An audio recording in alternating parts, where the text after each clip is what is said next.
কাঁঠালবাড়ি নামে এক ছোট্ট গ্রাম, যার পাশ দিয়ে বয়ে চলা ধান ক্ষেতের বুক চিরে বইছিল এক শীতল হাওয়া। পূর্ণিমার চাঁদ আকাশে আলো ছড়াচ্ছে, আর সেই আলোয় চারপাশের নিস্তব্ধতা যেন আরও গাঢ় হয়ে উঠেছে। এই শান্ত গ্রামে লুকিয়ে ছিল এক ভয়ঙ্কর রহস্য। গ্রামের উত্তর প্রান্তে ছিল এক ভাঙা জমিদার বাড়ি। সবাই বলত এই বাড়িতে নাকি প্রেতাত্মারা থাকে। রাতের বেলা সেখানে কান্নার শব্দ, পায়ের আওয়াজ আর অশুভ হাসি শোনা যেত। গ্রামের মানুষ তাই ওই বাড়ির ত্রিসীমানায় যেত না। তরুণ তরুণীরা মাঝে মধ্যে সাহস দেখাতে সেখানে গেলেও বেশিরভাগই ভয়ে কাঁপতে কাঁপতে ফিরে আসত। তবে সবচেয়ে অবাক করা বিষয় ছিল, যারা ওই বাড়ির গভীরে যাওয়া সাহস দেখাত তারা আর কখনো ফিরে আসত না।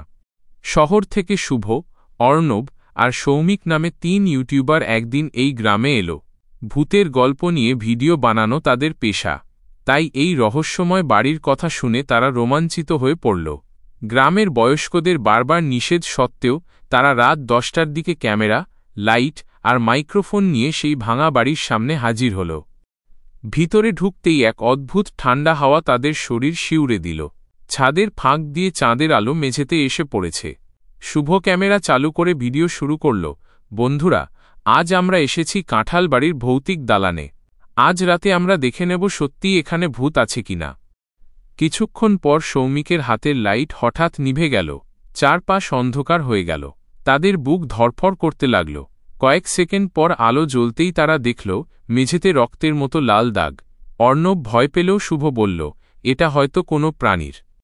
তারা বাড়ির মাঝখানে পৌঁছাতেই শুনতে পেল এক নারীর কান্নার শব্দ, যিনি বারবার বলছেন, আমাকে ছাড়ো, আমাকে বাঁচাও। হঠাৎ শুভর ক্যামেরায় ধরা পড়ল এক সাদা শাড়ি পরা অবয়ব, যার লম্বা চুল মুখ ঢেকে রেখেছে আর পা মাটি ছুঁচ্ছে না। অবয়বটা তাদের দিকে ভেসে আসছিল। সৌমিক চিৎকার করে পালাতে চাইলেও দরজাটা হঠাৎই বন্ধ হয়ে গেল। ৩ জনের নিঃশ্বাস আটকে আসছিল। এবার অবয়বটা কর্কশ হাসিতে ফেটে পড়ল। সেই হাসির শব্দে চারপাশ কেঁপে উঠল। শুভ কোনোমতে ক্যামেরা ধরে থাকলেও তার হাত কাঁপছিল।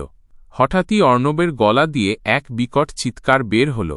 তারা ঘুরে দেখল সেই অবয়ব অর্ণবের গলা চেপে ধরেছে, আর তার চোখ দুটো রক্তে লাল হয়ে আছে।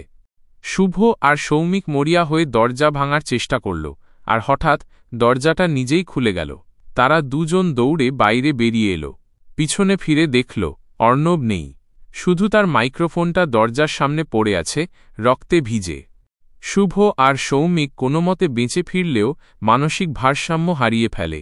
কদিন পর তারা গ্রাম ছেড়ে চলে যায়। আজও কাঁঠালবাড়ির সেই জমিদার বাড়ি অন্ধকার রাতে নিস্তব্ধ হয়ে দাঁড়িয়ে থাকে, আর মাঝে মাঝে বাতাসে ভেসে আসে অর্ণবের চাপা চিৎকার, আমাকে বাঁচাও।